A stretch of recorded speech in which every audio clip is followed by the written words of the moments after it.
Bonjour à tous. Alors, comme vous l'avez vu, le titre, on va parler un peu de nourriture.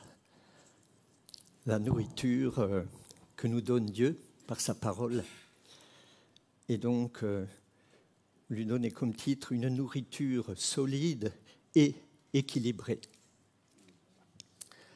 Si en ce qui concerne notre nourriture physique, il n'est pas conseillé de ne manger que ce que l'on aime, il en va de même en ce qui concerne notre nourriture spirituelle. Et il est vrai que la carte des menus proposée par notre Bible est très riche. Voyons plutôt 1091 chapitres que nous trouvons dans les 66 livres de la Bible, 1091 chapitres, des milliers de versets. Et il en est de ces textes comme de la nourriture pour notre corps, plus ou moins digeste, et reconnaissons que nous avons tous nos menus préférés dans la réalité pour notre corps et également dans la parole de Dieu. Mais dans sa seconde lettre à Timothée, chapitre 3, le verset 16, voilà ce que nous dit l'apôtre Paul. « Toute écriture est inspirée de Dieu et utile pour enseigner, pour convaincre, pour corriger, pour instruire dans la justice. » Alors, rechercher l'équilibre dans notre alimentation spirituelle est important. Et pour cela, confronter des passages qui parfois peuvent sembler contradictoires. Cela est bon pour cet équilibre. J'ai bien dit qu'ils peuvent sembler contradictoires. Et nous allons lire dans l'Évangile de Matthieu au chapitre 4.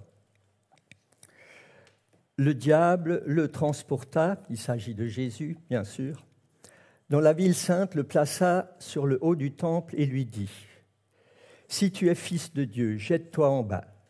Car il est écrit, il donnera des ordres à ses anges à ton sujet, et ils te porteront sur les mains, de peur que ton pied ne heurte contre une pierre. » Pouvons faire une première remarque, déjà, le diable connaît la parole de Dieu. Jésus lui dit, il est aussi écrit, tu ne tenteras point le Seigneur ton Dieu.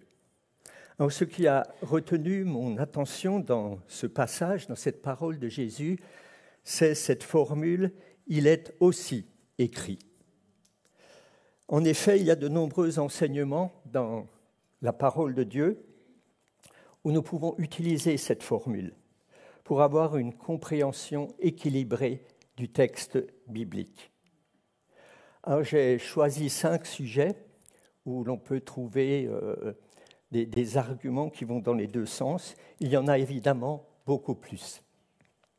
Alors, le premier, en ce qui concerne la connaissance. Nous lisons dans Jean 1, verset 18. « Personne n'a jamais vu Dieu. Le Fils unique qui est dans le sein du Père est celui qui l'a fait connaître. » Connaître Dieu, connaître le Père céleste. Alors pour nous, quel défi! Quelle aventure! Qui est-il? Qu'a-t-il fait? Qu'attend-il de nous? Où est-il? Toutes ces questions, nous pouvons nous les poser au sujet de ce Dieu que nous adorons.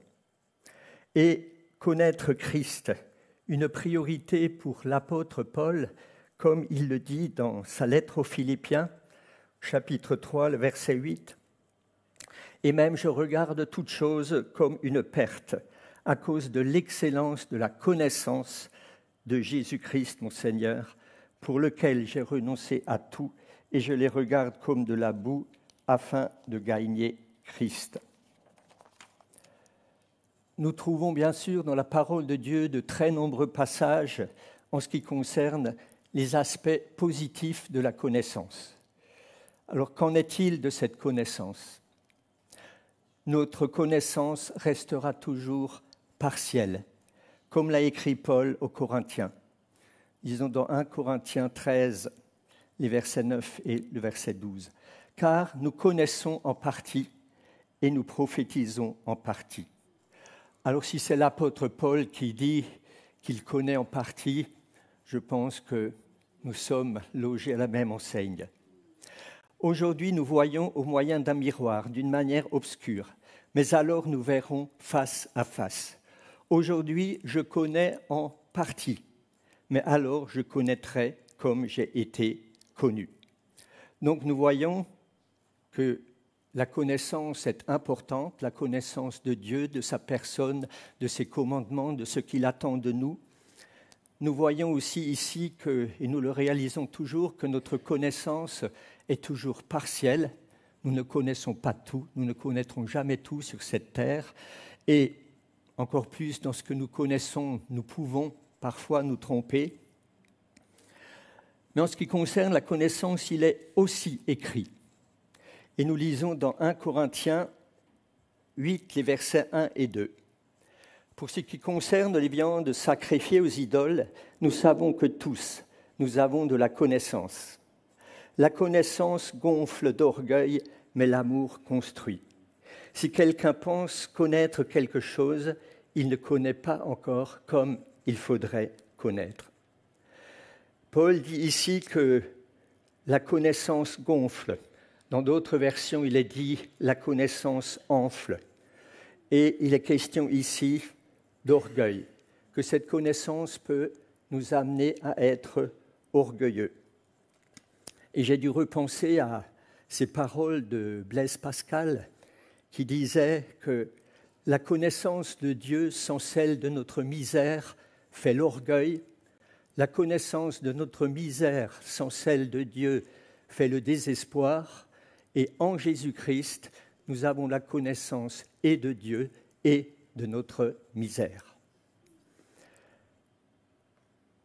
1 Corinthiens 13, 2, Paul dit encore « Quand j'aurai la capacité de parler en prophète, la science de tous les mystères et toute la connaissance, quand j'aurai même toute la foi qui transporte les montagnes, si je n'ai pas l'amour, je ne suis rien. » Nous voyons ici que ce qui est essentiel, c'est que notre connaissance soit accompagnée de l'amour, que notre connaissance soit accompagnée de l'humilité, parce que nous réalisons que nous ne savons pas tout.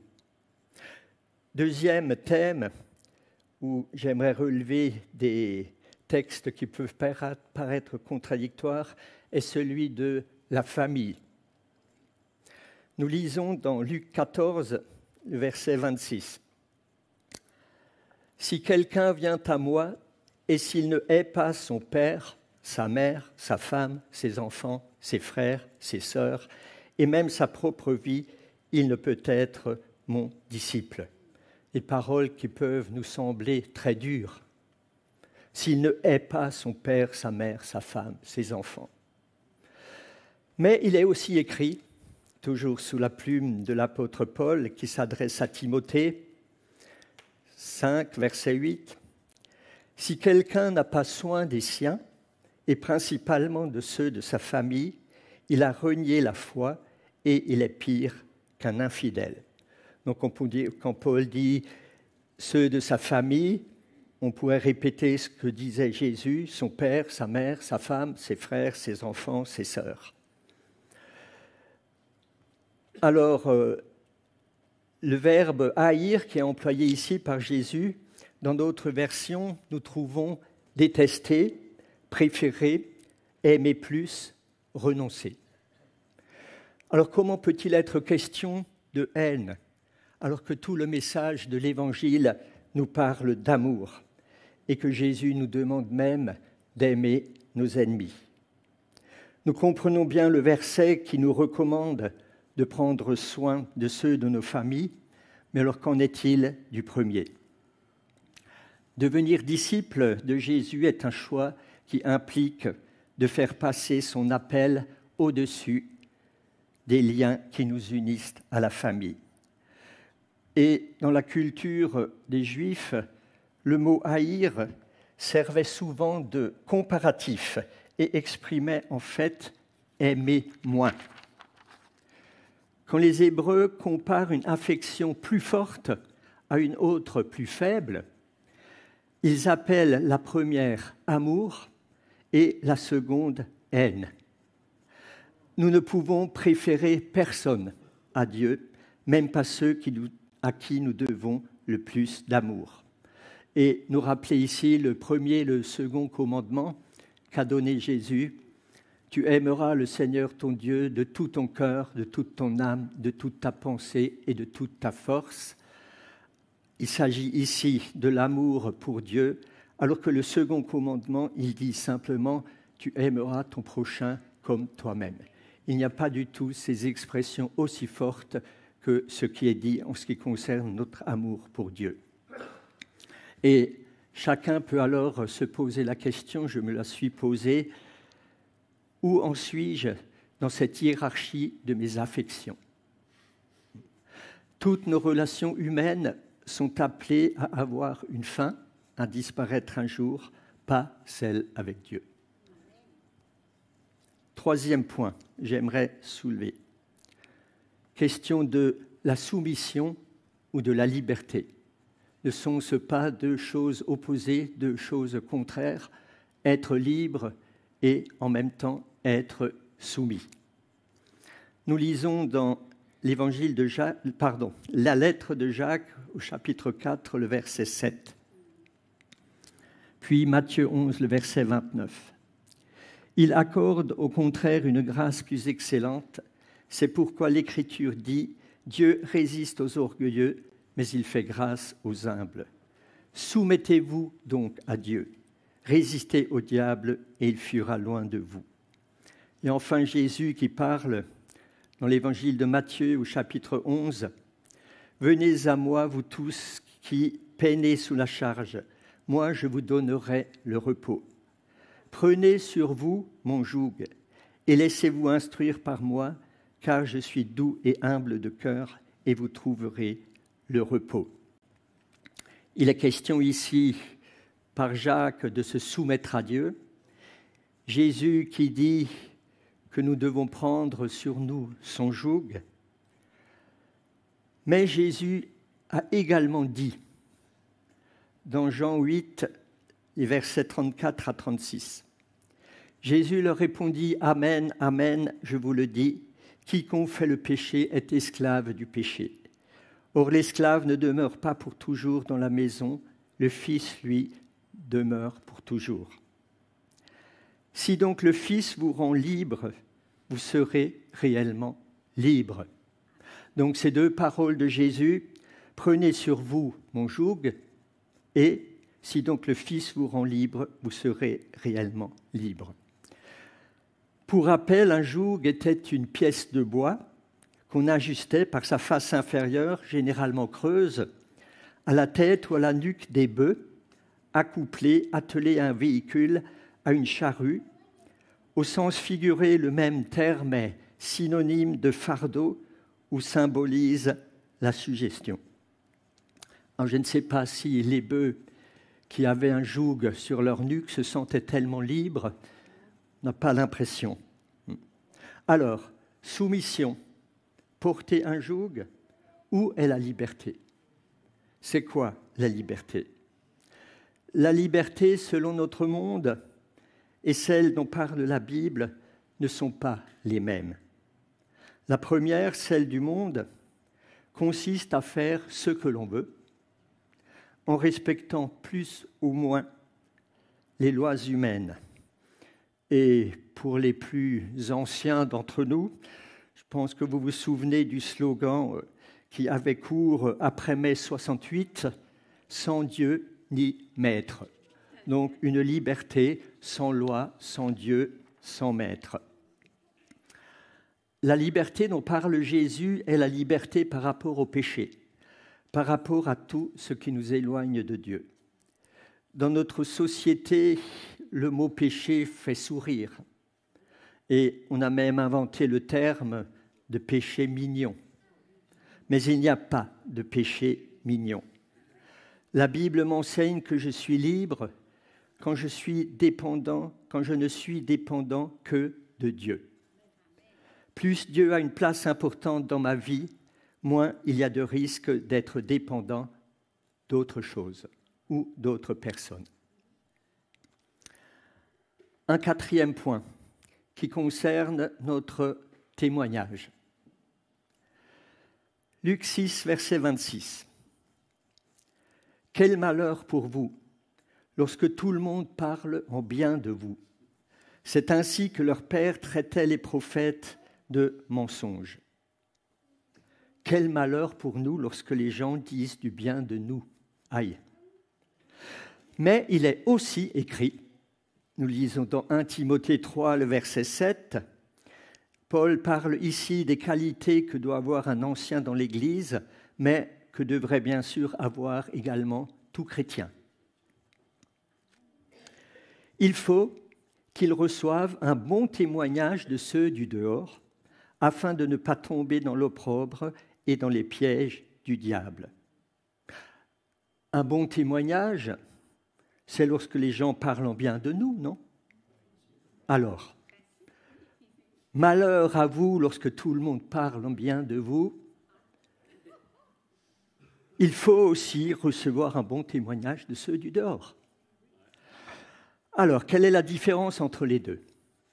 La différence entre les deux réside dans mes priorités, dans mes motivations. Si ma priorité est de vivre fidèlement selon les commandements de Dieu, de porter le fruit de l'Esprit selon Galates 5, 22, alors ceux du dehors devront reconnaître la qualité de ma vie, comme l'a écrit Pierre. Alors pour rappel, quand Paul, ce qu'il disait dans Galates 5, 22, quand il parle des fruits que nous devons porter, l'amour, la joie, la paix, la patience, la bonté, la bienveillance, la fidélité, la douceur, la maîtrise de soi. Si nous portons ces fruits-là, est-ce que les gens diront du mal de nous ? Ce que dit encore Pierre dans sa première épître. Mais sanctifiez dans vos cœurs Christ le Seigneur. Soyez toujours prêts à vous défendre contre quiconque vous demande raison de l'espérance qui est en vous.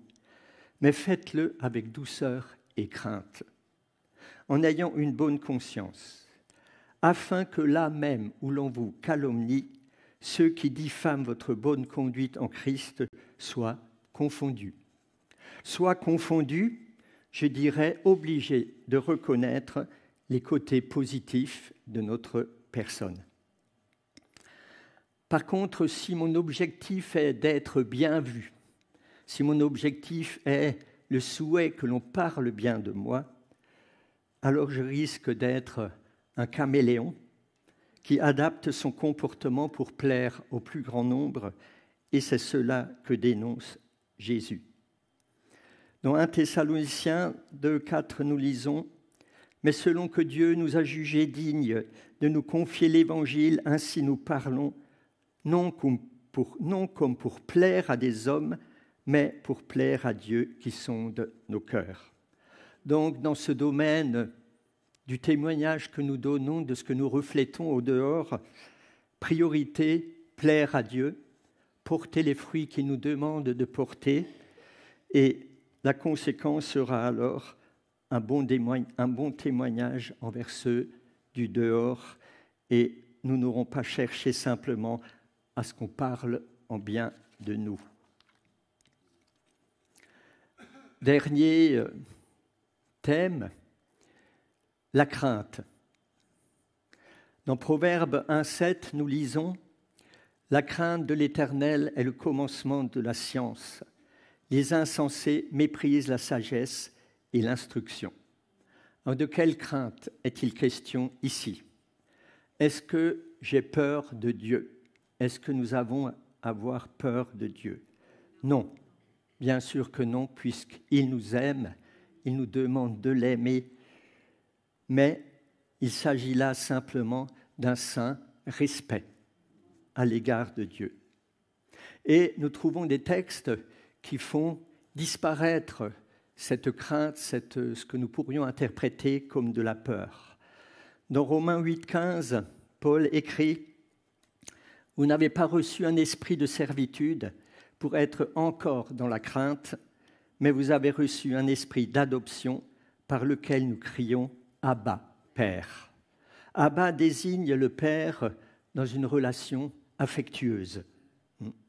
Et enfin, Jean écrit dans sa première lettre, chapitre 4, le verset 18, « La crainte n'est pas dans l'amour, mais l'amour parfait bannit la crainte, car la crainte suppose un châtiment, et celui qui craint n'est pas parfait dans l'amour. » Si je crois fermement en l'amour de Dieu pour moi, et qu'en retour je lui manifeste mon amour, ai-je encore des raisons d'avoir peur de lui, d'avoir de la crainte?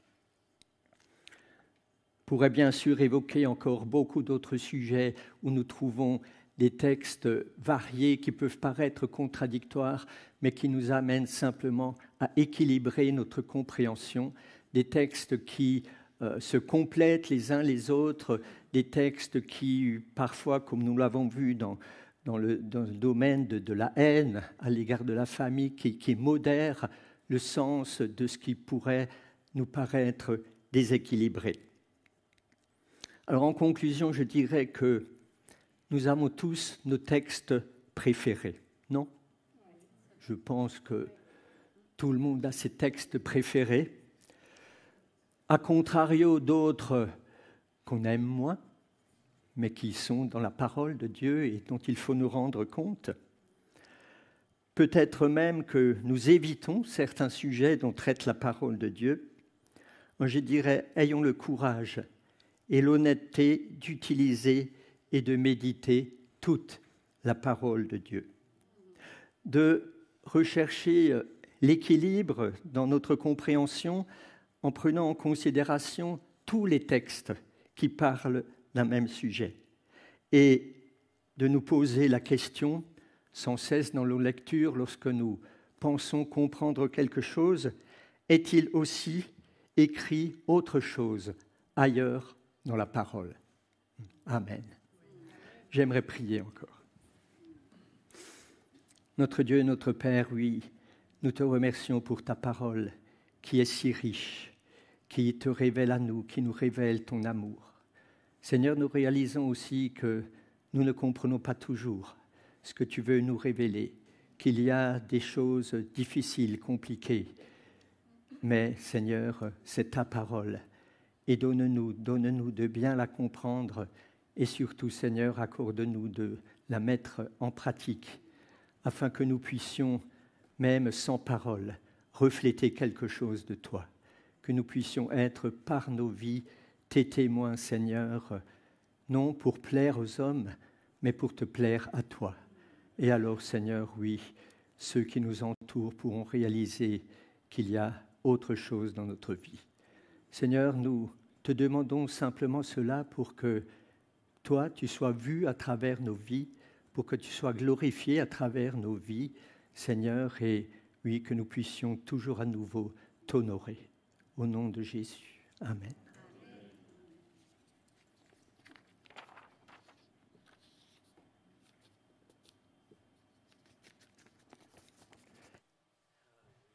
Merci Jean. Vraiment que Dieu vous bénisse. Alors c'est un peu un message raccourci. Merci pour ta fidélité. Je t'ai demandé de ne pas dépasser. Moi je n'ai pas pu tenir ma promesse comme d'habitude.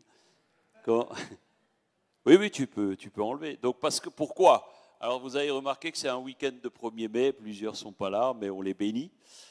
Mais on a fait l'Assemblée Générale aujourd'hui parce que ça passe vite le temps et c'est un temps aussi que nous devons faire. Hein. Donc là, simplement... Hein? Ah non, je n'ai pas prévu 2 minutes de pause. Tu étais fatigué? Tu voulais faire une sieste? Ah, si quelques